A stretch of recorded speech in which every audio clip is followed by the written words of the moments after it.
Why the 5 elements? Because the 5 elements are the basis of everything that exists in our world. And the 5 elements are also within us. So let's go through this quickly. Okay. Okay. So we go back here. So then the 5 elements are within us. And as we balance our emotions, we balance the elements. As we balance the inner elements, we can balance our emotions. Most spiritual paths, through the sadhanas, through the practice, through the prayers, they do help balance the elements and the emotion, no doubt about it. But some of us have little hiccups along the way that we would like to handle in a quicker way, that sometimes it takes a long time to get through. So that's what this is about. Then in I don't see the music. Music chambers Sandra. at the sharing. Sharing. Oh, Yes. the people have shared their music, you can share, you could send a video, it says we've got directions how to do it. And then there's a video and people have done that, and it's really nice, the beautiful things that are sent in. I don't know, should I play one or not? A little bit or not? Maybe we don't have that much time. We will have a lot to go through today. So basically, Everyone explore this. here's one that's really cool too. Wait, let's just go to that. Changing the mood. The changing the mood thing is very cool because of what the people have sent in. They've sent in these wonderful, where are they? Wonderful stories about how they shift their mood. And Click that, on the click on the arrow on the right. I don't see it. I'm so sorry. Where? My computer doesn't. Scroll down. Scroll down. Okay. Yeah. Okay. Yes. Okay. So this one, just let me read one, if you don't mind. This is from my friend. She says, when I'm really feeling sorry for myself and having a pity party, I have to move very quickly to not get caught. So I snap into action and think of what I can do for someone else who needs cheering up. My favorite action for this is to find something of mine that I really love and I think that person would love. Then I put it in a priority mailbox and mail it off to them. This changes my mood every time and brings me immediate joy. The art of forgetting myself and thinking of someone else never fails. Then there's a lot of these little stories that we were hoping you all would send in how you change your mood. What is your, I mean, it's it's sort of psychological tricks. But okay, now is that enough of the video here of this? Yes, thank you. It gives a lot of more clarity on what is actually there. So I think it would be wonderful. People can take time, as you said, when they feel like going through it, they just open your website and experience what is there. Yeah. And the other thing is about sharing the moments that they feel connected to what is actually in this project, right? Yeah, like if you want to stop thinking over and over, obsessive thinking, oh, by the way, these exercises here are proven. They're psychological. They're from universities. They're from Harvard. They're from Chicago University. They're not just from the sky. They're very simple, but they're very profound. So, okay. So yeah, and actually, Sandra, like where you're showing here, like stop obsessive thinking and dissolving anger. These are really problems we encounter, on the path. So really, it would be wonderful to experience this together. And actually, we also discussed the possibility of going into actual workshops and have some facilitator to take people through these exercises you provide. So I hope we will have the opportunity in the future to go deeper together. So now I would like to move on to the second part of today's gathering. So it's about how to, be with us, be with the emotions on the spiritual path. So Sandra, in Chinese, we have a very nice expression. We say that people often say that, like, I feel like a bodhisattva made out of clay and try to go across the river. And what would that happen if I'm made out of clay, but I try to go across the river? So it normally means like I cannot help myself. I also cannot help others, but I have that aspiration to be helpful. So I think this is where a lot of people feel on the path. So today, the first question we have is, when people feel they are so influenced by their past, the past moment keep coming back and interfering their present moment, what advice you have for people? Well, first of all, if you're stuck and you feel like you can't give, I remember Chadatuku Rinpoche would say, feed the birds. Go out and give something to somebody that's hungry. Just make yourself get up and give a little bit, even to a bird outside. And that breaks through. And then you can start to move again. So anyway, I just thought I'd add. Then what was your question? Oh, the past? Right. Yes. Well, Sandra, do you mind to stop sharing the screen so people can see you better? okay. Okay. How do I do that? Yeah, you just did it. Thank you. Oh, here. Okay. Yeah, now it's good. Stop sharing. Yeah, this is good. You already stopped Sandra, this is sharing. good. This is good. Okay. Stopped. Yes. Yeah, you don't need to do anything. Okay. So most psychology and most therapy deals with past things that are influencing the present. So probably everybody knows that. And when we can catch ourselves when the past is interfering in the present, when we're really, there's this kind of energy, oh my God, the kitchen isn't clean. And, but it's over exaggerated. And we can feel that level of energy. We can get to know that energy. And once we get to know it, then we can think, then we can take a moment and say, why am I so exaggerated?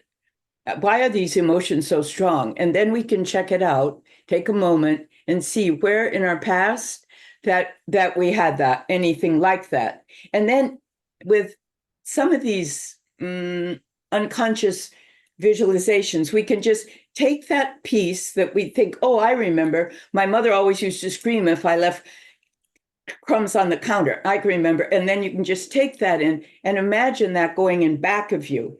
And then be annoyed or angry with what you got. I mean, it's not like it's going to take away your anger, but you've got to figure out, why am I overreacting? And have compassion, because you were hurt or I was hurt. It wasn't that I'm bad.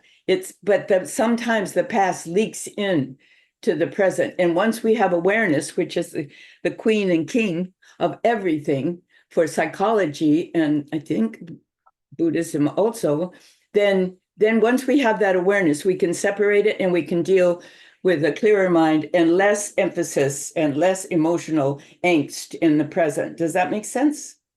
Yes, yes. Then can we come to the next question, is about how to be kind to ourselves, and being kind to ourselves selfish? Yeah.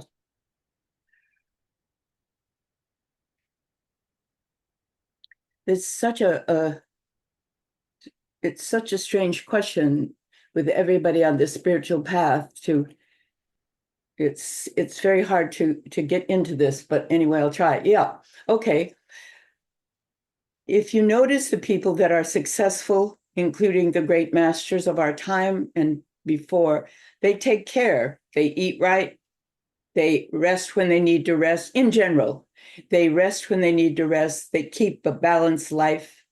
They move, they sit, they let people in. If they can have people stream in all day, like His Holiness Khyentse Rinpoche and some of the great lamas could, then they just stream in all day, but they take care. So in a certain way, it's just naturally taking care. Now, some of us were taught, at least people from Christian backgrounds, and I don't know other backgrounds so much, but some of us were taught to be kind to others. And being kind to others is, I want to see someone, excuse me, I want to stop. Yes, we can stop the You can see everybody. 1 second. I can't see. Remove. All I'm looking at is this fire. Yes. No, we need to remove the spotlight so you can see everybody. 1 second. I just want to see someone. I feel like I'm talking. 可以请大家如果方便开一下你们的那个视频嘛 If you're okay to turn on your video, Sandra will actually be more interactive, so it would be wonderful that she can see who is with us today. Sandra, now can you see people? Yeah. Oh, that's nice. Yeah, it's really Oh, I nice. really like that. Yeah. Better than the fire deity. Okay. I mean, I like the fire deity, but okay. So, okay, great. So now where was I? Kindness is hell. Maybe we shouldn't say kindness. It's just balancing, taking care of yourself. Like when I never knew anything about being kind to myself or taking care and was completely codependent and just giving to the children and giving to the Dharma and giving this and giving that. And then I get wiped out. And then Dungsi Rinpoche, Tinley Norbu, I'm sorry, the phone, we'll just let it ring. He would say, I can tell you're going to get very, very upset. And I'm thinking, why is he saying that? But then sure enough, I'd get very upset. Now, if I'd been, and it discouraged people and it scared my kids. And of course, it's not great for Rinpoche. But anyway, that was the way it was. Rinpoche was a little bit hard on me sometimes, to say the least. And then if I had been taking care of myself, if I'd said, look, I need to take a break, I need to pause, I need to go out, then I need to go out for a walk. It would have been different, and I could have managed my emotions before they came up. So that's just sort of one simple way to be kind to yourself. But I'd like to know if you can write in the side how you're not kind to yourself. Anybody that's here. Okay. So Sandra would like us to actually write how we are not kind to ourselves in the chat room. You Yeah. can write in Chinese or in English or any.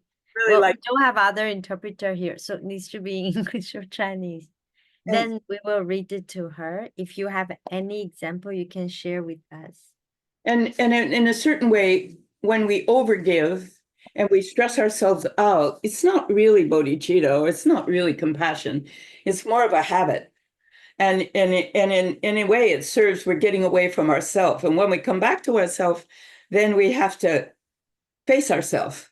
So in a way, it's sort of nice to just keep giving because then we don't have to deal with what we have inside. Does that answer it? Could we go, did we do that exercise last time? Did Deepa show us how to do it, that mirror and the brush thing? No, we didn't. That? Would that take time? I think let people share first and then we can go through it. What they've got, what they wrote. Did they write anything? Yes. Not yet. Not yet. Maybe can I say something? Like, I'm not very good at writing it, but I'm happy to share that if that's okay. Yes. Is that okay? Please. So, yes, please. The way I'm not kind to myself, like what I've noticed sometimes is that when I walk on a spiritual path, I start avoiding my feelings. Like I start taking a godlike view and I start suppressing my feelings. And because I haven't dealt with that, that is still stuck in my body somewhere. And it comes out in physical symptoms like headaches or migraines or back pains or whatever. And or it comes out in my communication. So that's where like I was quite interested in this project because I feel like dealing with our emotional world is as equally important as dealing with our spiritual world as well. I think when that happens, we can't dump on everybody that we love. But what we can do are these little methods that people have been doing forever. We can write a letter. We can drive the car and start talking to the person that we really are angry with or we're upset with or feeling sorry for ourselves. We can exaggerate it. We can get it out. We can imagine it going, a bird, just a beautiful bird with flying away with it, but we can't push it down. So it's very tricky. Like what we did last time with the anger that Tinley Noble Rinpoche was teaching, we can watch that, but simultaneously as we watch, which is definitely a Buddhist technique, we watch our energy, then it seems to just rise up a little bit like that. And, and sometimes I make bird wings and things and just let it go, because you're right. You don't want to push it down. And usually we're in black and white. We either do it and create a disaster, or we don't do it and get either sick or hysterical or agitated and disturb people, right? So there's other things. I think there's many little tricks to do that. Maybe I can think of some more and tell you later. Okay, Sandra, thank you for sharing your experience with us. So there are other questions coming in the chat room. So in essence, basically saying two people say this, that they feel when they tend to put other people's problem as a priority and try to help that, then ignore their own need. And if it's someone who is not on the spiritual path, seeing a friend who is doing this, they will think, oh, you're really not kind to yourself. You're always kind to others. So always putting others ahead of us, like, it's more important. Feels like the right spiritual practice, but then it might not be kind to ourselves. Do you have something to say about that? We said something when we were fooling around on the Zoom, and we said, at least Buddhists, we pray for all sentient beings. And when we're praying for all sentient beings, we don't say, may all sentient beings be happy and free from suffering, except me. We pray for all sentient beings, including us. So we have to take care a bit, but that's a very tricky thing, because it is better to put others before oneself. But we have to take care of ourselves also. We can't overgive. And also, like I used to give too much. I mean, too much, and like burden these people I'm giving to, and advice and giving. And that's not really bodhicitta, or that's not really giving. So I could have, instead of doing so much for others, well, not that I've ever done that much for others, but, overdoing, I could have thought about myself a little bit. Am I acting with dignity? Am I walking with presence? Am I here? It's like that. So it's a tricky thing. That's a very tricky question, but we do have to attend. And also, if you notice the great masters, they're always present. And when you're present, you take care. When you're present in your house, you clean it. When you're present and drive in the car and there's something wrong with it, you fix it. When we're present, when we're at home with ourselves, we naturally take care. Okay, is that answered? Yes, Sandra. Would you like some of them to actually talk to you directly, or I read their feedback here? Huh? There's Simi. Simi wrote some. Simi, do you mind to? Yeah. Yeah. Do you want to say it yourself? Sure. I mean, it's similar, I think, to what someone already you just shared that they shared. I wrote, Sandra, I'm not kind to myself when I don't keep compassionate boundaries, especially with my family, who expect more from me than feels humanly possible. And also they seem really empathy deficient, so there's no sense of like that I don't have capacity to do all those things. That's, boundaries are does everybody know what boundaries are? When I started my PhD program, I didn't even know what boundaries were. I don't know where I was all my life, but I had no idea. And when I started to learn boundaries, it was like, I don't know. I thought it was being mean, or it was being wrong, but it's very handy. Does everybody know what boundaries are? These days, I guess everybody knows that. No, Sandra, I think it would be good to hear from you. What is boundary? Well, in one way, when we go into the movie of somebody else and lose ourselves, we've lost our boundaries. We go into the energy of the love or the drama or the suffering. We've lost our boundaries. So it's like we want to go in, but we want to stay here. I remember with His Holiness Dujum Rinpoche, whenever I'd look at him, it seemed like it was my hallucination, perhaps, but one eye was looking back and one eye was looking forward. And so it's like we're balancing being present with whoever, and being with ourselves. And if we just go here, then we've lost our boundary. If we let somebody just come in, then it's like the house. We shut the door. We don't let anybody come in without knocking. And the thing is, boundaries are sort of more, the tricky ones are more in the invisible world. They're more in the, I don't know, we can say psychic, but it's in the invisible space. So we have to get a feel. Is that energy taking me over? And if so, if we feel it, then we can just imagine that energy going to Buddha or God or Jesus or whatever you want, just up and out, and then stay with ourselves. But we've got to move the energy of somebody else or some situation, even if it's political, out. And I do this a lot, and it seems a bit crazy, but it really does work. It's like if I'm really feeling something very strong and I think, what am I feeling?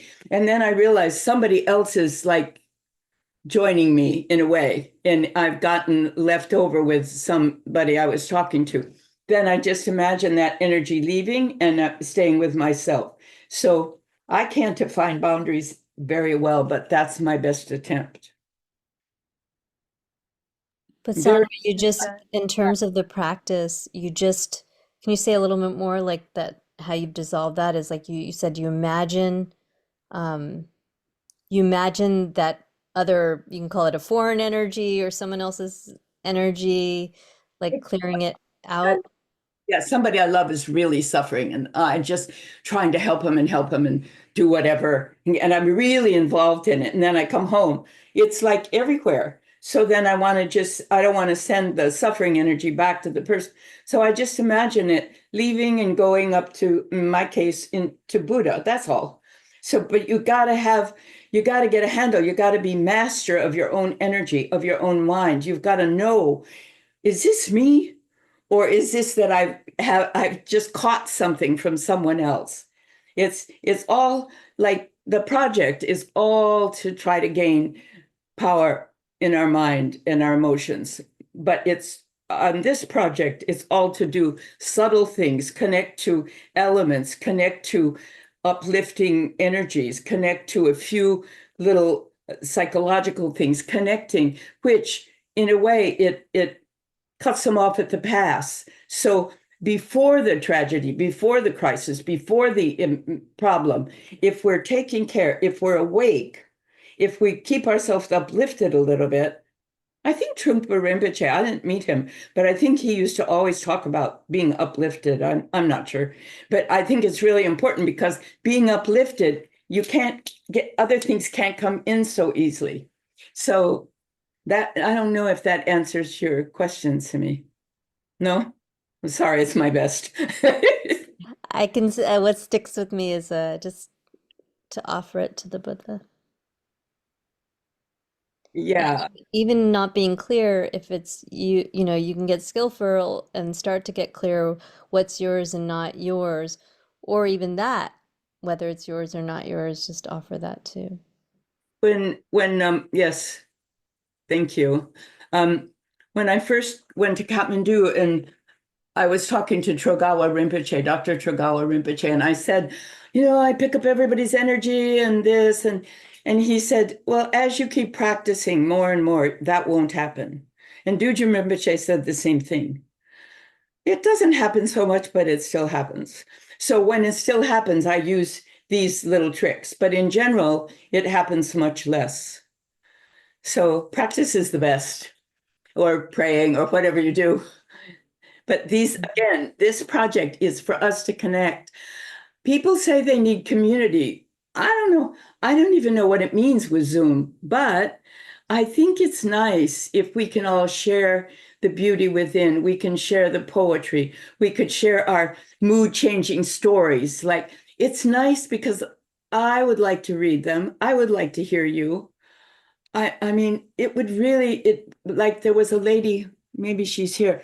She was talking today. She's from China. Of course, I couldn't understand anything, but it was translated, and it was just so nice to hear her with her opinions. And it's so warm. So even though we're on Zoom, we're in one way we're sort of together.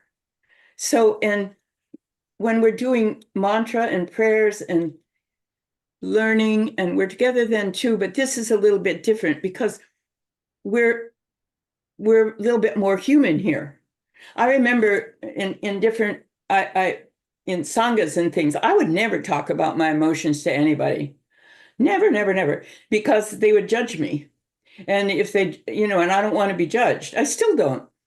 I do now, like, because I have nothing to lose. But when I really cared about what people thought of me and everything like that, I would never, because it hurts. And I think it's good to be able to say a little bit, I'm really angry, or I'm really jealous, or, I just think it's good to be able to say your human truth. And the great masters don't have time to listen to every little thing we have to say. So we're sort of offering, write it down, say it, write a poem, make a painting of your sorrow, just share it. And maybe as it comes out, it dissipates, and it comes out in words or links with a compassionate person or a video. Maybe it just goes away. It's just like, it's not therapy, but it's freeing ourselves. Does this make any sense?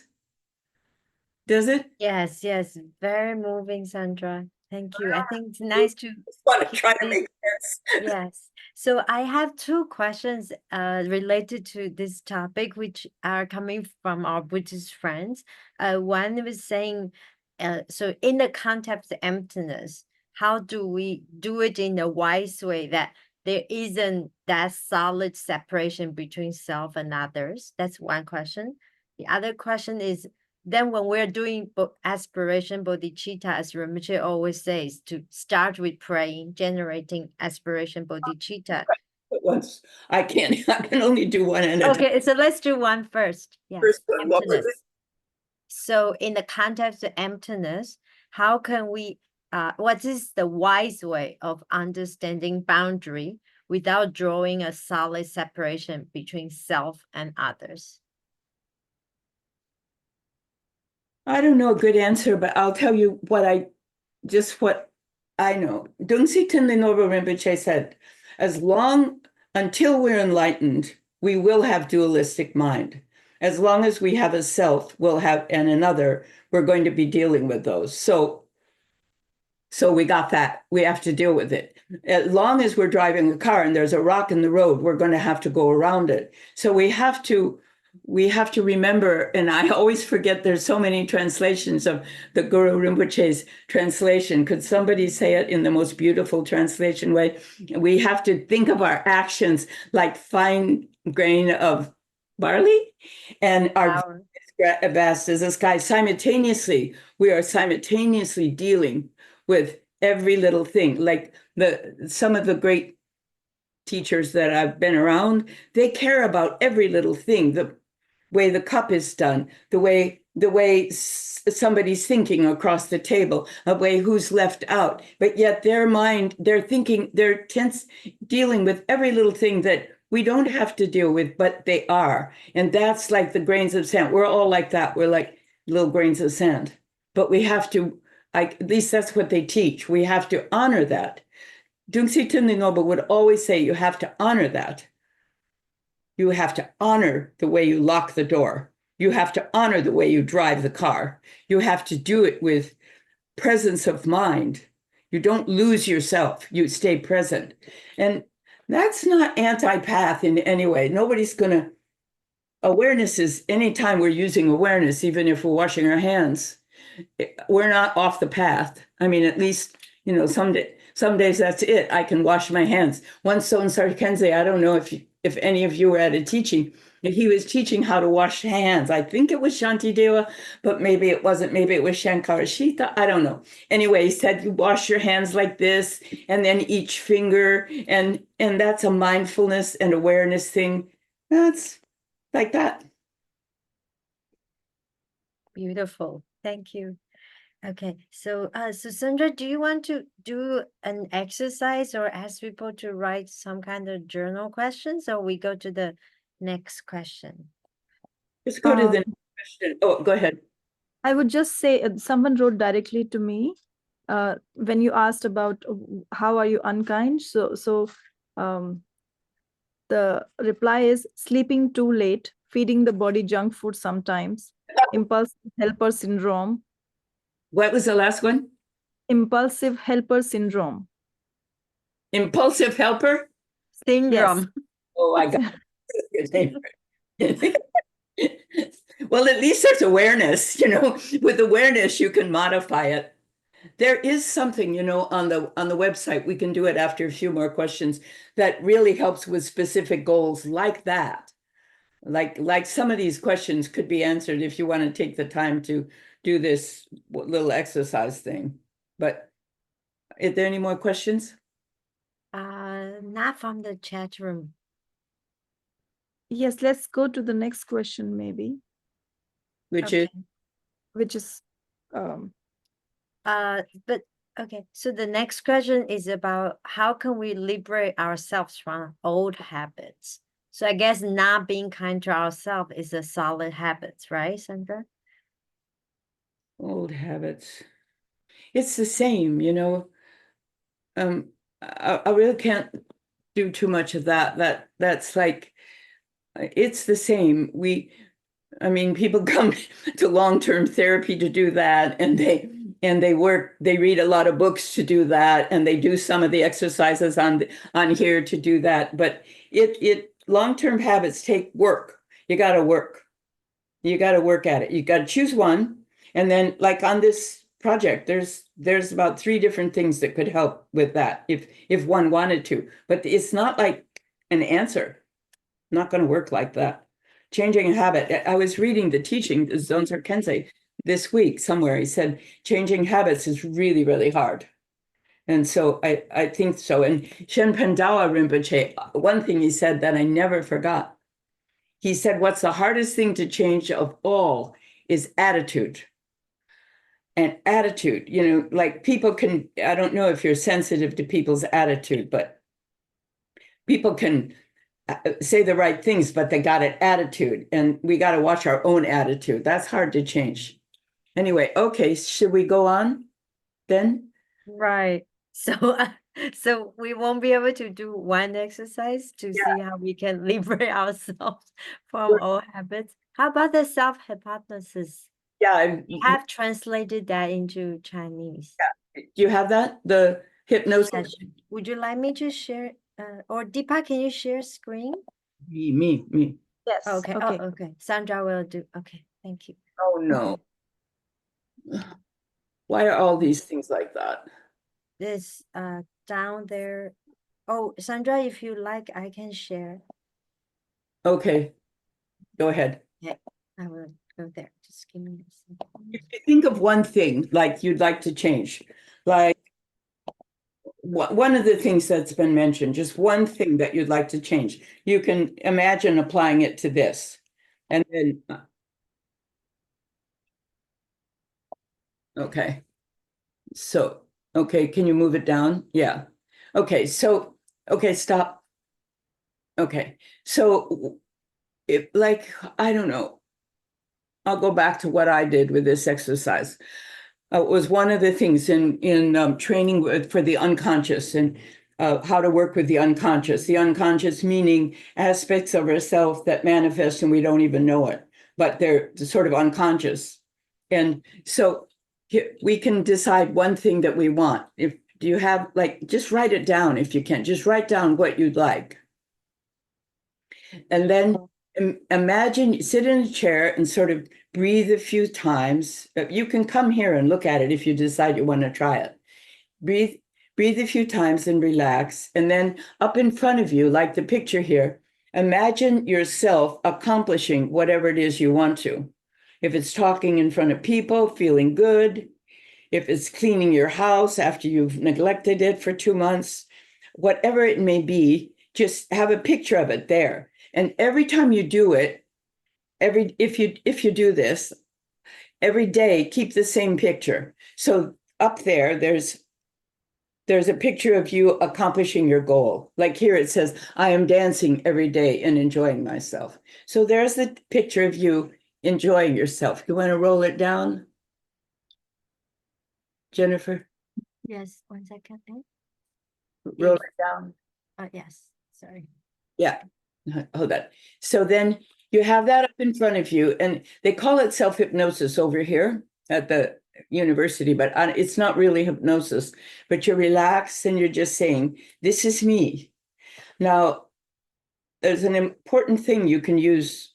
This I learned from when I was doing that PhD. The unconscious, you have to feel safe in order to make a change. If you want to make a change, it's very hard. If you're tense, you have to feel very safe. So imagine yourself feeling safe and say, this is me. I feel safe and protected. I'm speaking in front of a group and I'm calm and confident and I feel good deep inside. If you copy down those words and try this exercise, I lost 10, 12 pounds doing this. I did it for about a month. And I said, and I'm getting thinner every day. And it really worked. I didn't do anything except that once a day. And so then that's all you do. You do that and you repeat it 3 or 21 times. And you want to go down, Jennifer? Oh, okay. So the trick is, if you want to change a pattern, to decide that you're going to change it usually isn't enough, but it could be, but it usually isn't. You have to use all your senses. So your perceptions, your visual, how you feel. So when you're looking at that picture up there, you're feeling how you feel in that picture of you. You're saying the words aloud and you're sensing how it would be.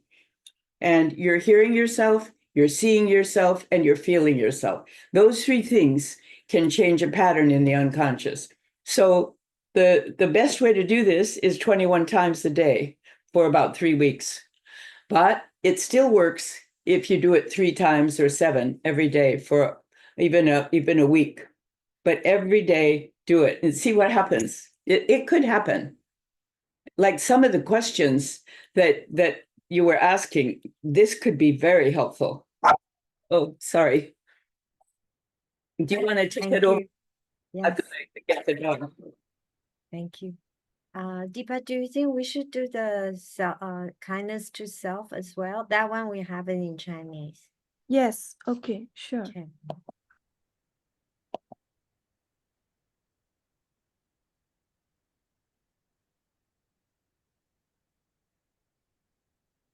So, Sandra, 这是中文的发友，如果你们刚刚的资料我们都已经放在聊天室有 PDF，你们可以下载，然后里面的内容都已经翻译成中文。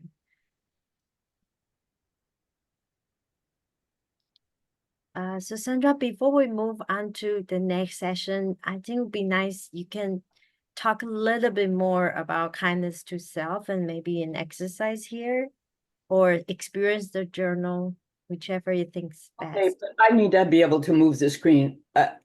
I'm sorry, everyone, that we should have practiced this, but we didn't more. I need about a lot of practice. How do I move the screen here? You cannot, because I'm sharing the screen. Here. I need to. Okay. You want to share the screen? Uh-huh. Okay. Oh, here it says share. Yes. Yeah. Yay. Okay. So then.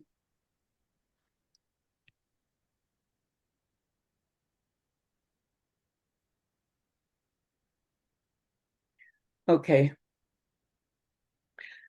Deepa, can you read the good afternoon, ladies and gentlemen? You know, it's corny. I don't know if the Chinese know the word corny, but it's corny. But Soquel Kenze used this as an example. So because he used it, I feel that I have the right to put it in. And corny as it may be, it's also interesting that he would even think of this. So, okay, Deepa, can you read that? Good afternoon, ladies and gentlemen. This is your flight attendant speaking. May I have your complete attention, please? If needed during our flight, oxygen masks will drop in front of you. Please secure your own mask before your child's or anyone else's in need. Thank you and have a nice flight. Welcome to the sky. Can you read this too, Deepa, please? Okay. As children, many of us were taught to be kind to others. But how often did we hear, be kind to yourself? Unfortunately, the inclination for self-kindness does not necessarily come naturally. It comes from childhood experience. The benefits of self-kindness are multifaceted. Self-kindness is well worth including in a daily routine. It proves to have many benefits for you and those you love, and is somewhat like securing your own oxygen mask before you help others on the plane. Can you do this too, Deepa? It's so nice to hear you. Okay. This is an exercise. I mean, being kind to yourself, just a shortcut. It's being present. So if you're present, you're going to know you're thirsty. You're going to know you're hungry. You're going to know if you need a bath. If you're not present and you're scurrying around, you're not going to remember yourself. So this is sort of, anyway, go ahead, Deepa. It's still just being present. Everything on this site is to master your mind, to be present, to become more aware, and to have some fun doing it, and not make it so heavy, so serious. You know, all the training that I've had of any of the masters that I've known, they're very light. It's light. And I'll come, oh, I've made this big mistake. And oh, I broke this vow, I think. And what do you do? And then they just say, oh, just do this. It's very fine. We have to have a light touch with ourselves. Oh, I made a big mistake. I got angry at the store today. Oh, I'm sorry. Yes, but a light touch. We need to lighten up because the world is heavy these days. We need to be light more than ever and not take ourselves so seriously, but not taking ourselves seriously does not mean being in denial, does not mean saying, I have no needs. Not taking our problems as solid is like trying to get a little humor, trying to get a little light touch, like try. It helps. Okay, Deepa, sorry, go ahead. This is the exercises. It's again corny, but I think corny is very good because in all the training that worked with the unconscious, not the conscious talk therapy, not content therapy. Content therapy is very good. It's wonderful. But the unconscious, working with the unconscious, you work directly, indirectly, not directly. You don't label it and say, you sort of trick it. You trick yourself into a new pattern. You like feeding the bird. That's getting out of your stuckness, going out there and feed the bird. Then going out there and giving something to somebody and then coming home. That it's the silly little things that work, I think, with the unconscious anyway. Okay. Sorry, Deepa. Go ahead. No problem, Sandra. So 3 steps to self-kindness. In the morning, when you brush your teeth or wash your face, look into the mirror and say something like the following. Good morning. Today I will be with you all day and take very good care of you. I will listen to you carefully and give to you all that I can. We will have a great day together. So let's go now. Then during the day, stay with yourself as much as possible. Tune into your needs and respond to yourself in a generous and kind way. If you need a break from others, take a brief walk or go sit in your car and meditate or even call your mom. If you're hungry, don't wait for low blood sugar. Find a snack or break early for lunch. If you find you are being harsh or critical to yourself, stop and be encouraging with kind thoughts. Be creative and have fun being kind in new ways. Then at night, before you sleep, notice what impact this has had on your day. If you have forgotten yourself most of the day, don't give up. Remember, you are forming a new habit, which takes some practice. Refresh your intentions to remember self-kindness for the following day, and then rest. As you repeat this for some days, the habit will internalize and gather strength. The changes will become obvious. Okay. That's one.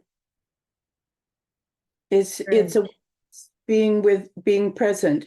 It's self talking to self. It's heart to heart. It's awareness talking to non-awareness.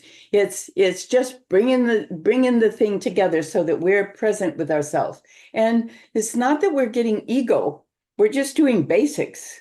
We're not thinking I'm going to be wonderful today. We're just going to be careful and awake and drink. Like, it's so hard to remember to even drink water when as much as you're supposed to drink. But those kind of things. And then those things prevent anxiety. These kind of things prevent anxiety. Quieting the inner critic prevents some anxiety. It prevents depression. If it's like we make ourselves, we don't know we're doing it, but we contribute to our depression. We contribute to our fear and anxiety. We contribute. If we take care from the beginning, then down here, by the time we get to the anxiety and depression, we don't go there. We're just here. So these are preventative methods as well as helpful if we're there. But again, these are not like therapy or taking any place of a psychologist or doctor. These Yes. are helpful hints. And it's like in order to, it's sort of like playing with yourself instead of taking yourself so seriously, not you, but taking ourselves so seriously, just have fun. Just have fun, make it light. Okay. Are we done? There's Are there any questions. There are Yeah, two. questions. Do you think we should answer these? I mean, Uh, we should ask Sandra. I think they are connected to this what we just did. And then we can move on to the other questions. Okay. Okay, so the first one is, sometimes there are just thoughts. I really don't want to come to me. So what to do with that? I can't help to be threatened by them. Oh, I'm sorry. I couldn't. Sometimes there are just thoughts. I Well- really don't want to come to me. Oh, yeah, I know what you mean. Yeah, we have that problem. So thoughts that we don't want come. That's true. Then we have to trick these thoughts. Of course, everybody has been taught thoughts are just like, let them go like a train, give them wings like a bird. I love the wings like a bird. Let them just be there. Don't make any big deal about it. I'm sure everybody has been taught that, but don't make a big deal about it. So you say, hello, thought. Hello, I see you again. You've come again. Okay. And then all the thought will go. Don't resist it. Yeah, thought, oh my God, you're here again. Okay, well, come in, but you can go now. Just make light of it. That's my only idea at the moment. Deepa? Yes, Sandra, thank you. So can you talk about how to approach this with a middle way that balances taking care of both our own and others' needs, especially when they seem to be competing? It's such a good question, but I honestly think that's up to every individual to figure it out. One thing that might help is have one piece of paper of the needs of who you're helping and another piece of paper of the needs that you need. Write your own needs down, write the other person's needs down, and read your own needs every day. That might help. But this is a very tricky question. Listen, do you think we're going too long? I don't want to bore people. We need to go back to the questions that we have from the previous session. Well, We have actually just one last one, is the inner critics. Okay. So how do people work with this strong inner Okay. critic habit? Yes. I think maybe one way to work with the inner critic would be to really exaggerate it and take 3 days of really saying, God, you're worthless. You never do anything right. Exaggerate your inner critic. Tell yourself everything that's wrong with you. Let it be really, really bad. And see how you feel. See how you feel and make yourself bad to yourself. And then after 1, 2 days, 3 days, then see how your inner critic, if you really want to keep that inner critic. We've got exercises, a couple pages on here that you can use that really help with that. But just as far as a technique that's simple, just make it really bad. Sometimes when you make it, it's like putting water in your ear. It takes the water out. Make it really bad and try that. But otherwise, better than that would be to do the inner critic exercises here. And there's teaching and there's simple ways to deal with it. I think one can overcome this. And another thing is you can make friends with the inner critic. You can exaggerate it so that it gets bored coming and your unconscious gets tired of it. And you can just make friends with it. Oh, hello, you're doing that again. Okay, hello. Oh, but you've got to catch it. It's like catching a fish. It's slippery. You've got to catch it. I mean, I don't mean catch it with a hook and kill it. I mean with your hand. It slips away. So that's it. I feel like, how much time have we given? I really don't want to We make. still have about half an hour to 40 minutes. So I think Okay. we're doing quite good, actually, Sandra. We Okay. are okay. So, Deepa, I think we can maybe now take the last question here. Can contemporary psychological methods tap into the subconscious, Sandra? Or do they fabricate an artificial fabricated subconsciousness? Can we do that next? I'd like people to share with me what Okay. some of the ways their past slipped. Very briefly, just how does if a few people could just say, how does your past come into the present and exaggerate a situation? Or maybe nobody knows, but could anybody answer that? Oh, you want them to share with you? Yeah. Okay. So can people share in the chat room, how does your past come and interfere with your present moment? 可以请大家写一下一些你们个人的经验，就是过去的一些记忆或是经验，会影响到你当下的这个觉知，或是你当下正在面对的事情，有没有这样的经验？ Does that So the person again say normally it's the thoughts, the past thoughts. memories? Yeah, memories. Like for example, you made a mistake, huge mistake. You really regret it, and then it haunts you. It keeps coming back. Okay, but I'm asking for the behavior right now, not the thoughts. What kind of Okay. influences? Sorry, I didn't say that. What influences your behavior? OK. 所以 Sandra 想要知道的是，过去的那个经验，它其实会影响到你当下怎么做事，就是你怎么处理事情。有人想分享一下你们的经验吗？ I think Chinese family has a lot of that. Can I say it? For example, our parents, like a lot of Chinese parents are very disciplined. We have this Confucius value. So, for example, you should respect your teachers. And we scold our kids for not being polite. We feel so ashamed. They're rude to the neighbors. So that's but when I'm actually, I don't want to scold my kid, but I'm in front of, because the neighbor look upset, I was to scold my kid. So do you act like their family? Do you act like with your own? My parents will always remind me, say hello, uncle, like greet them. But that's sort of nice.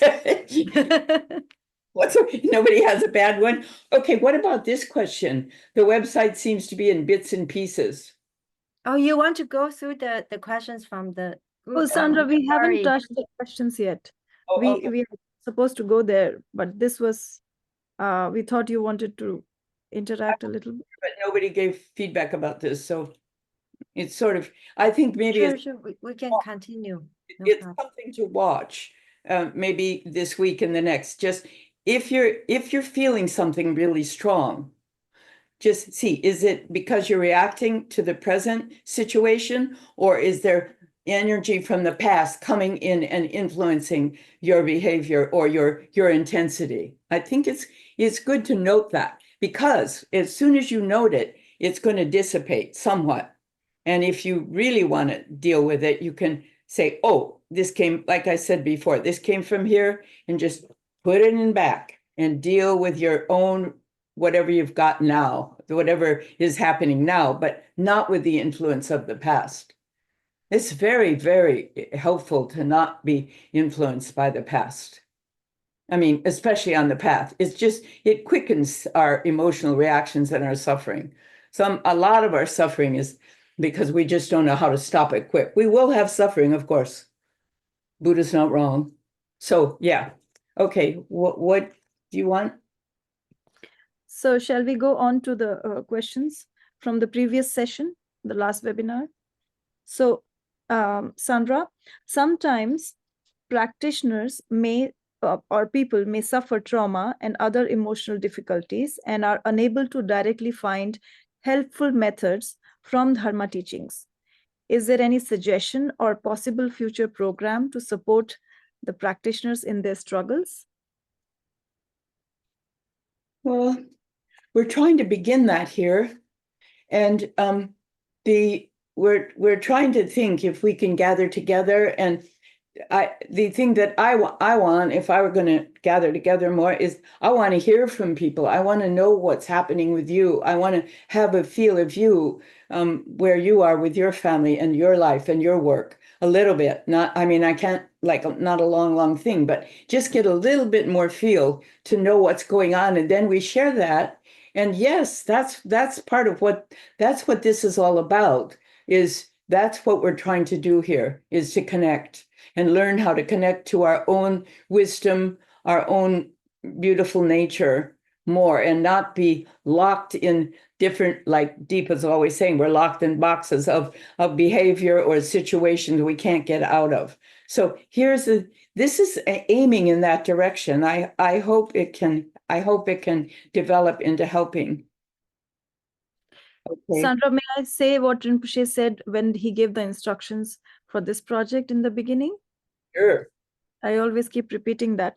The Rinpoche said that the whole point of this project, the purpose of this project, is to give people the choice, and they need to know that they don't have to be stuck with their, whatever they have. They always have a choice and they can choose. So this platform is basically the purpose of this platform is to provide people that option, that they can master what Sandra just said. They can master their own emotions with the tools that are provided on the website.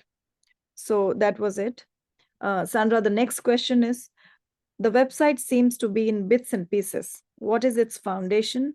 How were the concepts of including meditation, psychological exercises, etc., developed? I'm sorry, I can only handle one question at a time. What was Okay. the question? The website seems to be in bits and pieces. What is its foundation? Yes, it is in bits and pieces. It is not linear. It is not like other websites. It is more like art. It's more like creativity. If you walked into the forest, like I use that example, I don't know if I said that, I don't think I did before. But anyway, you walked into the forest, there's all kinds of trees, there's different birds, there's different flowers, there's rocks. Those are bits and pieces. That's nature. It's in bits and pieces. You look to the right and you see something beautiful. You sit down and meditate on a rock and you feel the trees, and you look over and you can see the sky, and you're blessed by those happenings. This website is a little bit more like that. I mean, I don't know if it is, but its aim is to be more like that, to connect to the natural elements, to have us connect to earth, to have us to connect to sky, to have us appreciate the sky, be grateful for the sky. Why do we appreciate? Why do we have to be grateful? This week I got from Harvard the whole thing that says how, gratitude and appreciation affects mental health. A whole thing from a university. It's like, so this website is definitely in bits and pieces, and I get lost myself sometimes, but I find myself.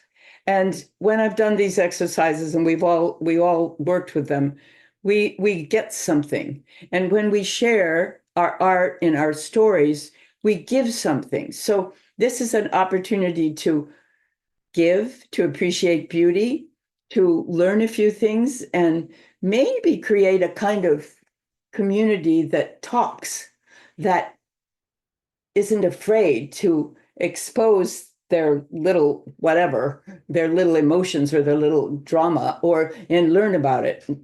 Does that answer the bits and pieces thing, do you think, anybody? She's I right. think so. I imagine it's a she. Does that answer? No. I think so. So concept of including what was the other part? Bits and pieces. The other part is how were the concepts, including meditation and psychological exercises, etc., developed? Because we divided the website into the 5 elements, and because we're honoring the guardians of the 5 elements, water, wind, earth, fire, space, where each is, it's like an avenue. And so we wrap the inner and the outer elements in that stream. The inner elements are connected with meditation and psychology, and balancing our emotions and mastering our mind is part of working with the inner elements. And the outer elements we're supposed to, but I really have deep understanding about this, so maybe somebody else can, some master or one of you. We're supposed to be able to meet the inner elements purely and the outer elements purely. Tinley Noble Rinpoche said, when your inner element of water is purified and the outer element, the water outside, is pure, you can walk on water. When your inner element of space is purified and space is not polluted with, it's clean space, like not pollution, but it's real space, at that time you can fly. And not, I don't mean like an airplane, but like many of the stories of the masters flying. So it fits in with the inner elements. How does that sound? That's great, Sandra. Beautiful. Thank you for sharing that. So beautiful. Really pushing on that, but I mean, I think it's okay. Okay, next, what was the other one? Okay, I so mean, there's some I who think wrote it really. over 10. I'm sorry, Sorry. I was gonna say, I worked a lot on the 5 elements when Rinpoche was helping me with my studies, and they're really profound and magical, and the when you work with them, there's some kind of invisible. The other thing is, everything doesn't have to be visible and logical. The invisible world has power to make changes. Of course, with meditation, you can see the invisible. So these elements are like down to the very core. I'm made out of the 5 elements. Everything is. So right the very core, and get awareness there, we have some power. We have some mastery of our mind, of our body. So anyway, I love the 5 elements. I love the 5 dakinis and the 5 guardians, because they're giving all the time. Like, what is giving to me every day? The sky. What's giving to me every day? The water. I mean, if I think, some days I think nobody's giving to me, I'm here and stuck in Santa Cruz, and then I have to think, no, that's not true. Go and look at the sky, and the sky gives to me. And look at the ground out there, and the ground gives to me. They're always giving. So there we are, even if we think nobody's giving, somebody's giving. They are. And we can give back to them. And then the idea came also, if we really know them and we make friends, that's why we had the voices of the elements, which is my favorite part of this project. The voices, if we make friends with the elements, then we will naturally take care of them. We will naturally recycle. We will naturally not throw things. We will naturally use less water. So we'll take care. So it's like that. The bits and pieces end up there, back to the 5 elements, but it's a little bit of a journey. I mean, I've been challenged a lot on that, but I'm going to hold to it. It's already there. It's too late. No, it's beautiful. It's, Yes. yes. Okay. And okay, should we go on to the third question, Sandra? Yeah. I think I don't know. Okay, so I just don't want people to be bored. yeah, I hope nobody's getting bored with this, I guess. I mean, oh, so okay, someone wrote over 10 years ago, she read Sacred Voices, and it touched her heart so much that she copied the entire book by hand. And she said, I wanted to remember Thinanorbu Rinpoche's teachings. One teaching Rinpoche gave Sandra that changed her life and speech was, if the truth harms, it is no longer truth. So one of her main gurus also said, you have no right to steal someone's happiness, even with the comment. So how would Sandra speak about this with today's audience, where human beings feel their truth must go out, or else they would be suppressing something that could turn into a self-harming subconscious residue? I think we mentioned that in the beginning, but I think we mentioned that already, that we can't steal people's happiness, but we can't suppress our emotions. So we can't do the black and white thinking things. So we have to find methods of expressing our emotions and freeing ourselves with emotions, which this project is full of. In every element, there's ways to do that. So that we have to find ways to free them. And the one thing I said early on was just, if you got an emotion's really bogging you, write about it and burn it, or get in the car and drive and talk it, let it out, because we don't want to hurt people. And truth is not necessarily kind, and it's not wisdom.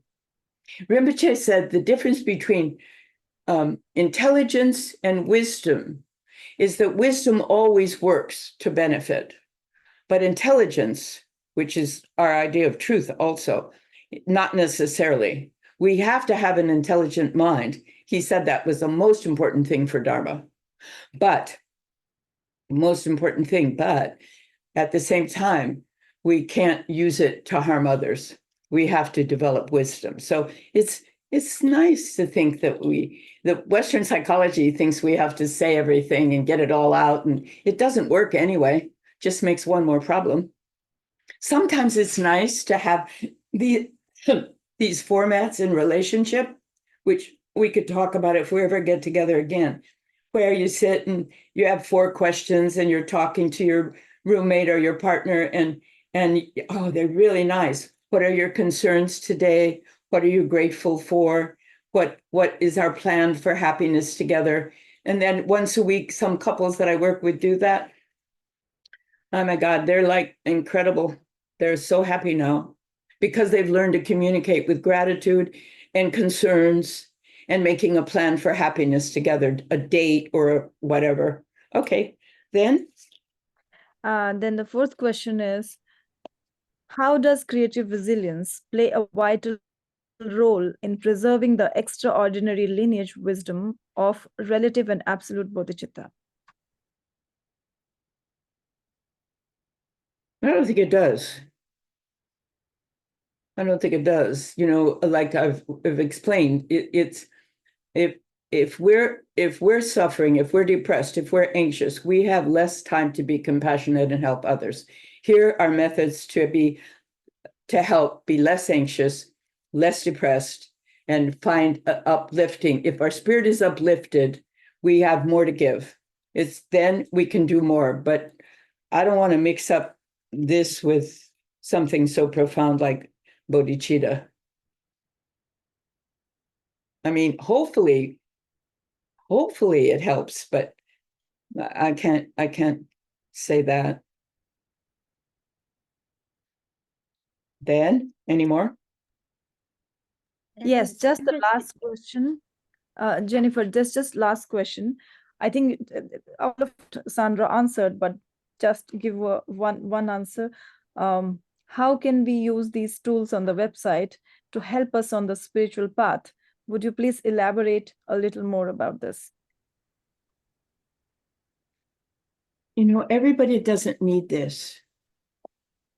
So like that really sweet lady today, she said she was new in Dharma and how was it going to help her path? And she had emotions, but she wasn't dealing with them right now. And she was doing the sutras and she had a teacher and it sounded beautiful what she was doing. She doesn't need to do this section of this at all. She might enjoy doing the other sections. She might enjoy joining us and sharing. She might enjoy listening to the voices and becoming more connected with the five elements, the five dakinis. Read some of the things that are on the bottom of the website about the dakinis. She might really enjoy that, but everybody doesn't need to deal with their emotions on the path unless their teacher says so. And the path does handle a lot of things. People like me, I needed a lot of therapy and a lot of tricks of the trade to get my emotions so I could keep going. I find it's really remarkable that people can keep going in this world the way it is today. It's a little bit stressful. This helps with stress. You come, like it's no substitute for that question. I really don't want to mix up the great paths, the great spiritual paths of our world with this. This is a helper along the way. If you fall down, it can help you stand up. But the best, the straight spiritual path. And back in when Rinpoche, oh, that's so pretty. When Shogawa Rinpoche was telling me when I asked him about the mixing my boundaries and feeling everybody's thoughts and all that. And he said, as you develop, things will go. And Dungsi Rinpoche said that too. Zonta Kensei too. As you develop, you do shed things. That's it. I've just needed a lot of help in my world. So I'm just sort of, not just me, everybody's been, so many people have worked on this, by the way, my God, so many people, and trying to get things that would help us just in small ways. That's it. Very nice. Sandra, there's a feedback from here. I thought it'd be nice for you to know. They're very appreciative of things you shared. And one person said it would be nice that the Creative Resilience website can be a platform where people share problems and not just solutions. What do you think about that? Should sometimes reading other people's problems make us start to feel how lucky we are, or problems may not be problems?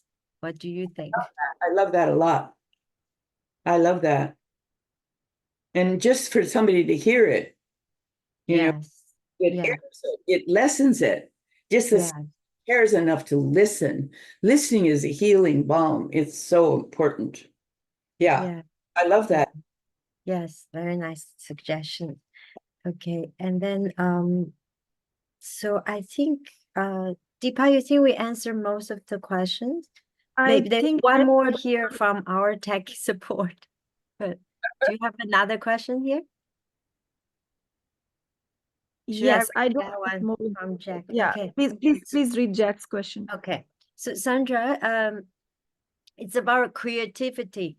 Why do you use the word creativity here? Is it creativity just means having new solutions for problems? So what is creativity, this project? Gonzo Kenzie said creativity, it can be anything. We can create a new soup. We can create a new meditation. We can create plan a trip. We can create on the canvas. We can make a film. We can create. It's the ability to bring not solutions, more like beauty and kindness, creative ways to be kind, creative ways to listen. How many mothers, I'm sure I'm thinking, how can I help? What do I do? Oh yeah, just listen. Don't talk to the teenager. Okay, that's creative. It's just creative. I don't know, Deepa, do you have a better? I don't know how to say that. It's for me, creativity is everything. But again, I resonate with that, Sandra. And I think in this past 4 years of working with you, I've realized creativity what I understand from you is it's not linear. It's not one way of doing things. There could be many, many ways. And what suits you in your own way, bringing yourself out there with these things that you can create. I feel that there were so many things that I was personally stopped by of bringing things out of my own mind, my own ideas, and because of the self-judgment, inner critic, and because of not just self-judgment, like because I felt like the surrounding was not supporting my thought pattern, whatever I wanted to put out there. But what you say, we can apply the creativity everywhere, and I think this project itself is very it is creative resilience, because we are connecting it with something that has never been done before, in a way, to connect ourselves within our own elements, or being aware. And how are we using this in small things in daily life? You can be creative, you taking a simple pen or anything. For me, I think whatever you are telling, everything is creative. Kindness to self, doing it in this way, having the earth deity, gratitude, connecting, all of it is creative. You can create your own things, you can create your art, you can create everything. Sandra, I don't know if I'm going I'm going in the right direction, but it's up to you, being your own master of whatever is Rinpoche's advice on this project is really to bring out that creativity within yourself, to help yourself being the master of your own emotions. And whatever is described in the website, whatever Sandra is saying, for me, all of it is creativity. Sometimes I feel like, you see on this, thanks, Deepa, that's good. I see on the news like people lost in the mountains, and yet they live their days. What are they doing? They're using creativity to live there.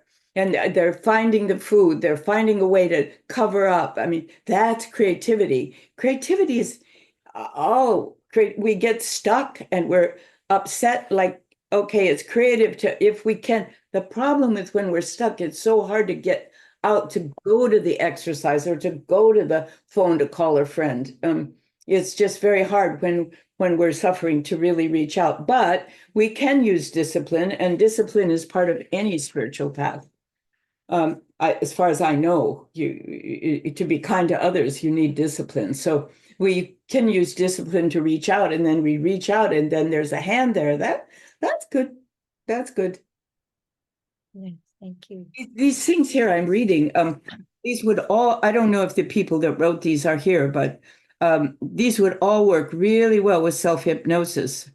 When I'm giving a presentation, I feel short of breath and want to run away. See, that person could do this self-hypnosis. You're just relaxed. It's not hypnosis. And see herself giving that presentation and just feeling good, feeling relaxed, and saying the proper words that are, you have to study the exercise a little bit. And then the next one was visiting the market. Then that person that has trouble in the hustle and bustle of the market, it may really help. She has a picture of herself up there in the market, feeling calm, getting what she needs to do and going home, but just seeing herself in the market, feeling calm and not nervous. And then while she's sitting in the chair, she's also feeling calm. And she says, this is me. I'm feeling calm in the market. And then you say the words that are there. These are perfect for that. Well, here's one that may be a little harder. Locking the door 3 times. One might try a self-hypnosis for checking the door 1 time. I'm not sure if it would work. That's a little tricky, that loop, but maybe it would. Let me see. No, that's it. But a lot of these things can be if you have the will. The thing is, with this platform, we need people to join us. We need people to talk to us. We need people to share with us. If you do one exercise and it works or doesn't work, we need to hear how it doesn't work, how it works. We need like you to make the connection. The idea of this was Rinpoche's idea, was to connect, and to connect with Buddhists, to connect with Buddhist friends. I have a lot of friends that are not Buddhist, and connect with them, and this kind of thing we can share. But I don't know how we do that. We're trying and we're thinking about it, but that's what we need, don't you think? Yes. Yeah, Sandra, I think maybe we can end today's event with what you would like to do for the future. So Deepa, you want to share this? Yes, yes. I think we are planning another webinar next month, which will be on meditation. So we'll be having all the meditation by our team members, which are doing the meditations on the website. So they will be here, and they will all lead the meditations that they offered on the website. So I think it's going to be very, I mean, we personally feel very joyful about it. So that's why we have written Joyful Meditation Journey. And ongoing programs, as you know, many of you have received the dates and the schedule for Charya dance workshop, and you will be receiving it soon for art and poetry workshop as well. And fresh mind cooking, you can always go online, and yeah, we will also have them share a few things in the upcoming sessions, but you can go and try the recipes which are on the website in the fresh mind cooking program. We don't have live classes for that, but we will love your feedback, and we will love you to share things, your recipes or whatever you wish to share with us. And I think, Sandra, I don't think I missed anything, No, but maybe if we're doing the meditations and if people want to come, if they check out the website and do a meditation or something and have some feedback about it. I just think it would be really cool to have more. I just want to know who's there. I want us to link to each other, of course, as much as we can through words, through art, through poetry, through singing. And I'd love the singing. So anyway, whatever, that's just my wish. Thank you all. Sandra, there's one question. I think it's an interesting one. One last one we can take. Someone is asking, what's the difference between expressing ourselves with creativity and wanting confirmation to be creative? Would you like to answer that? Yeah, I'm thinking,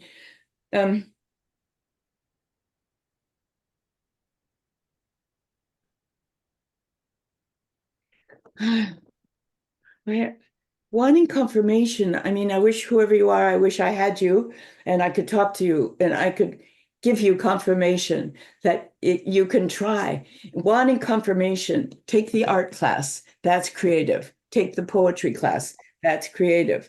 Take Charya, that's creative. Then you'll see. It's like you've got to experiment, but I understand a lot of people have that. I used to teach art, and oh my God, so many people said that they weren't artists, they couldn't do it, but everybody turned out making beautiful things because we have it in us to make something beautiful.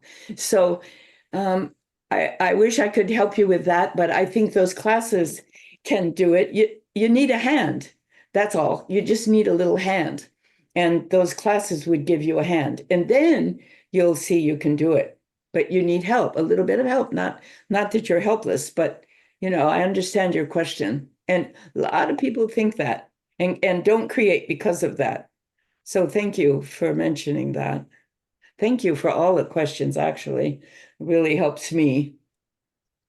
So Sandra, actually, can I take this opportunity to also respond to someone, two people in the chat room requesting to have the handouts we prepare for Chinese people here in English. And my answer is because the English is already on the website, but maybe people would like to actually have things they can download and take with them. Or someone mentioned it'd be nice, it's actually a mobile app. So just a feedback for both of you to consider. Very nice, both of those things, but our website is very unusual. I mean, we have a little bit of trouble changing and moving and downloading and things. It's okay now. Yes. Mm. So I think we can, And an app would be great, but that's like making a new website, and I don't know who could do that, but if anybody can do that, great. Great. Deepa? I would just like to say one last thing, that a few of the, like, suppose like the workshops and the schedule on the workshops is not updated on the website because of the same reason. We have some technical difficulties to do that. So Okay. that's why we will be communicating via email. We will be sending the information out, and the schedule and everything will be posted in those emails, and you will be updated via the emails. Do we post those things on Instagram? Yes, we will also post on Instagram, but maybe not everyone is on Instagram. So we'll see. Yes. We'll do both. I think maybe can I say that there is a strong wish to have this build this community, and how to do that, I think we're just at the beginning of the journey. So, but having feedback from people here who cannot attend today will make this, because the aspiration is big, then I think the actions can take place. So it Yeah. would be great if any feedback now. I think email, Instagram is the best way to Email, reach you, yes, right? email creativeresilience@cancerfoundation.org, and Instagram handle. I think maybe I should share it here so people can know our Instagram handle as well if they. Sorry. People, someone say, we create WeChat or WhatsApp group? I think WeChat is not allowed in India.